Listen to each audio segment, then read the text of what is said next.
നിബിതങ്ങൾ പറഞ്ഞു തരികയാണ്, അള്ളാഹുവിനെ പേടിച്ചുകൊണ്ട് നിന്റെ കണ്ണിൽ നിന്നും ഒരിറ്റ് കണ്ണുനീര് വെളിയിലോട്ട് വന്ന നിന്റെ മേൽ നരകം ഹറാമാണെന്ന് നബി മുഹമ്മദ് മുസ്തഫ.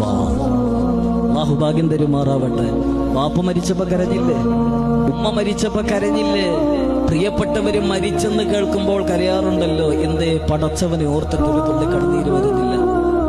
ഞാൻ എന്നോട് ചോദിക്കുകയാണ്, എന്തേ റബ്ബിനെ ഓർത്തിട്ടൊരു തുള്ളി കണ്ണുനീര് വരുന്നില്ല? ഇത്രയെല്ലാം പാപങ്ങൾ ചെയ്തിട്ടും ഒന്നും നിനക്ക് വരുത്താതെ ഇതിലൂടെ പടച്ചവൻ നിന്നെ നടത്തുന്നില്ലേ? ഇപ്പോഴും ശ്വസിക്കാൻ അല്ലാഹു ആയി തന്നില്ലേ? നല്ല ഭക്ഷണം നിനക്ക് തന്നില്ലേ? എന്തേ റബ്ബിനെ ഓർത്തിട്ട് ഒരു തുള്ളി കണ്ണീര് വരുന്നില്ല? സ്വന്തം നഫ്സിനോട് ചോദിക്കുവാപ്പ. നല്ല ജോലി പടച്ചവൻ തന്നല്ലോ, അല്ലാഹു നല്ലൊരു ഭാര്യയെ തന്നല്ലോ, പെങ്ങളെ നല്ലൊരു ഭർത്താവിനെ പടച്ചവൻ തന്നില്ലേ? നല്ല മക്കളെ പടച്ചവൻ തന്നില്ലേ? മറ്റൊരുത്തന്റെ മുന്നിൽ കൈനീട്ടി യാചിച്ച് ജീവിക്കേണ്ട ഗതികേട് പടച്ചവൻ നിനക്ക് വരുത്തിയില്ലല്ലോ.